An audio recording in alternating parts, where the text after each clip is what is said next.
नवंबर 2001, जब एक भारतीय जाबाज पाकिस्तान के मुल्तान सेंट्रल जेल में अपनी आखिरी सांसें ले रहा था। भले उसका शरीर टूट चुका था, लेकिन उसकी आंखों में अभी भी वही वफादारी थी जो सालों पहले उसे पाकिस्तान लेके गई थी। पाकिस्तान के लिए भले वो उनकी खुद की फौज का एक गद्दार मेजर था, एक ऐसा मेजर जिसे उन्होंने 1983 में जासूसी के इल्जाम में पकड़ा था। लेकिन उस रात जब पाकिस्तान की खुफिया एजेंसी आईएसआई ने उस कैदी की उंगलियों के निशान और उसके पुराने रिकॉर्ड्स को खंगाला, तो इस्लामाबाद से लेकर रावलपिंडी की मिलिट्री हेडक्वार्टर तक हड़कंप मच गया। क्योंकि जिसे वो पिछले 18 साल से नबी अहमद साकिर समझकर चमड़े उधेड़ रहे थे, वो दरअसल में कोई पाकिस्तानी था ही नहीं। वो तो हिंदुस्तान की मिट्टी में पैदा हुआ एक 23 साल का लड़का था, एक ऐसा जाबाज जो दुश्मन के मुल्क में कदम रखता है, वहां की नागरिकता लेता है, वहां की यूनिवर्सिटी से डिग्री लेता है और फिर पाकिस्तान की सेना का वर्दी पहनकर उन्हीं के जनरल्स के बगल में बैठ जाता है। खुद प्रधानमंत्री इंदिरा गांधी ने उसे एक नाम दिया था, द ब्लैक टाइगर।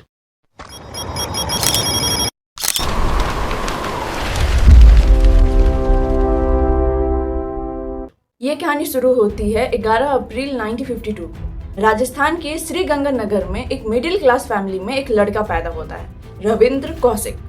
रविंद्र आम लड़कों जैसा बिल्कुल भी नहीं था। वो बहुत ही खूबसूरत था, लंबा था और उसकी आंखें इतनी आकर्षक थी कि लोगों को दूर से ही अपनी ओर आकर्षित कर लेती। लेकिन उसका असली पागलपन था थिएटर, एक्टिंग करना, स्टेज पर खुद को भूलकर किसी और कैरेक्टर में इतने अच्छे से फिट हो जाना कि लोग भूल जाएं कि आखिर वो सच में इंसान है कि दूसरा कोई उसकी जगह पे प्ले कर रहा है रोल। वो अलग अलग राज्यों के लहजे इतनी बारीकी से पकड़ता था कि लोग दंग रह जाते थे।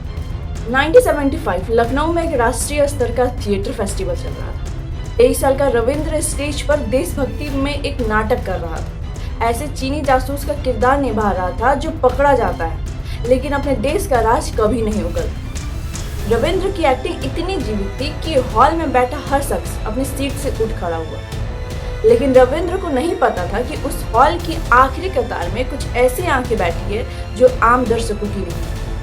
वो आंखें थी भारत की खुफिया एजेंसी रॉ के सीनियर अधिकारियों की। रॉ उस वक्त एक ऐसे नौजवान की तलाश में था जो पाकिस्तान में जाकर वहां के सिस्टम में घुल मिल सके। उन्हें रविंद्र में जो सब कुछ दिखाई दिया, बिना डरे झूठ बोलने की कला, फोटोग्राफी की मेमोरी और गजब का कॉन्फिडेंस। नाटक खत्म हुआ और रविंद्र को दिल्ली के एक सीक्रेट सेफ हाउस में बुलाया गया। मेज पर एक फाइल रखी, अधिकारी ने रविंद्र की आंखों में आंखें डालकर कहा, हमें तुम्हारी एक्टिंग की जरूरत है, लेकिन यह नाटक किसी स्टेज पर नहीं बल्कि साक्षात मौत के साए में होगा। तुम्हें पाकिस्तान जाना होगा, वहां पकड़े गए तो भारत सरकार भी तुम्हें पहचानने से इनकार कर देगी। क्या तुम तैयार हो? 23 साल की वो उम्र जहां लोग अपने करियर और प्यार के सपने देखते हैं, उस उम्र में रविंद्र कौशिक ने बिना एक पल गंवाए मुस्कुराया कहा, देश से बड़ा कोई रंगमंच नहीं होता, मैं तैयार हूं। लेकिन मिशन जितना बड़ा था, ट्रेनिंग उतनी ही दर्दनाक थी। अगले 2 साल तक रविंद्र कौशिक को दिल्ली और राजस्थान के बॉर्डर के इलाकों में एक ऐसी ट्रेनिंग दी गई जिसने उनके अंदर के रविंद्र को धीरे धीरे मार डाला। सबसे पहले उन्हें उर्दू भाषा और उसके पाकिस्तानी लहजा सिखाया गया। उन्हें पंजाब और कराची के स्थानीय शब्दों को रटवाया गया ताकि उनके बोलने में जरा सा भी राजस्थानी टच ना आए। उन्हें इस्लाम धर्म की एक एक बारीक रीतियाँ सिखाई गई, नमाज कैसे पढ़ते हैं, कुरान की आयतें क्या है, निकाह की रस्में क्या होती हैं, सब कुछ उनके दिमाग में पत्थर की लकीर की तरह उकेर दिया गया। उन्हें पाकिस्तान के चप्पे चप्पे का नक्शा जुबानी याद कराया गया ताकि अगर कोई उनसे कराची या लाहौर की किसी गली के बारे में पूछे तो वो अजनबी ना लगे। और फिर आया वो आखिरी कदम जो शारीरिक रूप से भी उनके भारतीय होने का हर सबूत मिटा देने वाला था। रविंद्र कौशिक का खात्मा कराया गया। अब कागजों पर, सरकारी फाइलों में रविंद्र कौशिक नाम का लड़का मर चुका था। उनके माता पिता के लिए वो बस एक सरकारी नौकरी पर दूर गए थे, लेकिन असलियत में अब वजूद में आ चुका था नबी अहमद साकिर। 1975 के आखिरी महीनों में एक रात को नबी अहमद साकिर ने भारत की सीमा लांघी और पाकिस्तान की सरजमी पर कदम रखा। उनके पास ना कोई बैकअप था, ना कोई हथियार था, ना कोई अपना था, तो सिर्फ एक झूठा नाम और सीने में छुपा असली हिंदुस्तान। पाकिस्तान पहुंचकर नबी अहमद साकिर ने जो किया वो पूरी दुनिया में कोई जासूस सोच भी नहीं सकता था। उन्होंने कराची यूनिवर्सिटी में एडमिशन लिया और वकालत की पढ़ाई पूरी की। वो वहाँ के लोगों से इतनी गर्मजोशी से मिलते थे कि आसपास की गलियों में वो सबके चहेते बन गए थे। लेकिन नबी अहमद का मकसद सिर्फ एक वकील बनकर बैठना नहीं था, उनका निशाना बहुत बड़ा था। पूरी पढ़ाई करने के बाद उन्होंने पाकिस्तान आर्मी की कमीशन ऑफिसर की भर्ती परीक्षा दी। उनका तेज दिमाग, बेहतरीन फिटनेस और उर्द पर कमाल की पकड़ देखकर पाकिस्तान मिलिट्री के जनरल्स भी झांसे में आ गए। नबी अहमद साकिर पाकिस्तान आर्मी में भर्ती हो गए। सोचिए, जिस सेना का एकमात्र मकसद भारत को तबाह करना था, उसी सेना के अंदर भारत का एक बेटा ऑफिसर बनकर घूम रहा था। अपनी काबिलियत के दम पर वो धीरे धीरे प्रमोट होते गए और एक दिन बन गए मेजर नबी अहमद साकिर। इस दौरान उनके जीवन में एक और मोड़ आया। सेना के एक सीनियर अधिकारी की बेटी अमानत उनसे मोहब्बत कर बैठी। नबी अहमद को अपनी पहचान छुपाने के लिए अमानत से निकाह करना पड़ा। उनका एक बेटा भी हुआ जिसका नाम रखा गया आरिफ। सोचिए, उस इंसान के दिल पर क्या कसमकस होगी जो रोज सुबह उठकर अपनी पत्नी और अपने बच्चे को चूमता था, लेकिन रात में वो असली नाम तक नहीं बता सकता था। 1979 से 1983 के बीच में मेजर नबी अहमद ने पाकिस्तान की सबसे सीक्रेट फाइल्स भेजी थी। सियाचिन बॉर्डर पर पाकिस्तान सेना का मूवमेंट, उनके परमाणु कार्यक्रम से जुड़ी हुई बेहद संवेदनशील जानकारियां सीधे रॉ हेडक्वार्टर भेजी। उनके इनपुट्स इतने सटीक थे कि पाकिस्तान जब भी भारत के खिलाफ कोई साजिश रचता था, भारत उससे पहले ही नाकाम कर देता था। दिल्ली में जब ये फाइल प्रधानमंत्री इंदिरा गांधी के सामने टेबल पर रखी जाती थी तो वो हैरान रह जाती थी।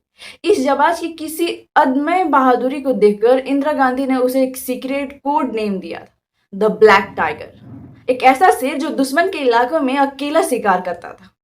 सब कुछ ठीक चल रहा था, भारत जीत रहा था, ब्लैक टाइगर सुरक्षित था। लेकिन सितंबर 1983 में रॉ से एक ऐसी गलती हुई जिसने उस सोने जैसी कहानी को हमेशा के लिए कोयला बना दिया। रॉ ने रविंद्र कौशिक से संपर्क करने और कुछ जरूरी दस्तावेज सौंपने के लिए इनायत मसीह नाम के एक नए इन्फॉर्मर को पाकिस्तान भेजा। लेकिन इनायत मसीह उतना ट्रेन नहीं था। जैसे ही उसने बॉर्डर पार किया, पाकिस्तान खुफिया एजेंसी आईएसआई ने उससे दबोच लिया।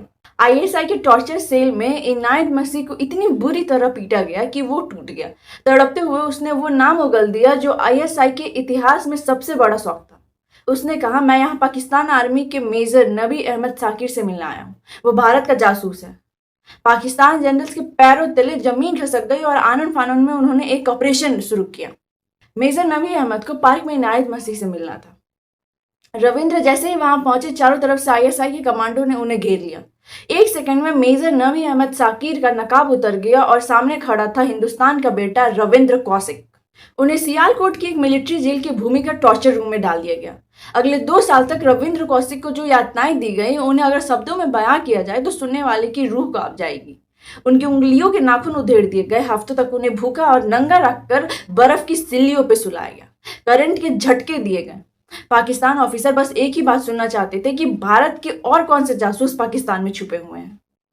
लेकिन उस थिएटर के फनकार ने, उस भारत माँ के लाल ने अपने जीवन का सबसे महान अभिनय वहीं किया। वो दर्द से तड़पते रहे, उनकी हड्डियां टूट गई, लेकिन उनके होठों में भारत का कोई राज बाहर नहीं निकला। ब्लैक टाइगर ने अपने देश की आन पर आंच नहीं आने दी। 1985 में पाकिस्तान की अदालत ने उन्हें मौत की सजा सुनाई, जिसे बाद में उम्र कैद में बदल दिया गया। इन्हें मुल्तान के सबसे खतरनाक जेलों में सड़ने के लिए छोड़ दिया गया। इन 18 सालों में जेल के दौरान रविंद्र ने छुप छुप कर अपने बूढ़े माँ बाप को कुछ चिट्ठियां भेजी थी। उन चिट्ठियों का एक एक शब्द आज भी किसी की कलेजे को चीर सकता है। अपनी एक चिट्ठी में रविंद्र ने लिखा था, माँ, क्या भारत जैसे इतने बड़े देश के लिए अपनी जान दांव पर लगाने का यही हश्र होता है? आज मैं यहाँ तड़प रहा हूँ, लेकिन मेरी सुध लेने वाला कोई नहीं। अगर मैं एक अमेरिकी जासूस होता तो शायद उनकी सरकार अब तक जेल की दीवारें तोड़कर मुझे यहाँ से ले जाने के लिए आ चुकी होती। लगातार टॉर्चर, जेल की सीलन और खराब खाने की वजह से उन्हें टीबी और अस्थमा हो गया। उनके फेफड़ों ने काम करना बंद कर दिया और आखिरकार 21 नवंबर 2001 को मुल्तान सेंट्रल जेल की उसी ठंडी फर्श पर भारत के एक शेर ने हमेशा के लिए अपनी आंखें मूंद ली। क्रूरता की हद तो देखिए, पाकिस्तान ने उनके शव को उन्हें बूढ़े माँ बाप को भेजने से भी मना कर दिया। जेल के पीछे ही किसी गुमनाम गड्ढे में उन्हें दफन कर दिया गया। उनकी पत्नी अमानत और बेटा आरिफ आज कहाँ है, किस हाल में है, कोई नहीं जानता। अंतर्राष्ट्रीय नियमों और खुफिया प्रोटोकॉल के तहत भारत सरकार ने कभी भी आधिकारिक तौर पर रविंद्र कौशिक को अपना नागरिक या एजेंट स्वीकार नहीं किया। सरकारें अपनी जगह कानून से बंधी थी, वो मजबूर थी, लेकिन हम और आप मजबूर नहीं। रविंद्र कौशिक ने किसी थिएटर के स्टेज पर नहीं, बल्कि जिंदगी के असली मंच पर एक ऐसा किरदार निभाया जिसकी कीमत उन्होंने अपनी पूरी जवानी और अपनी जान देकर चुकाई। इतिहास की किताबों में शायद उनका नाम इस देश के लिए मिट चुका होगा, लेकिन अभी भी हम सब के दिल में उनका नाम जिंदा है। जय हिंद।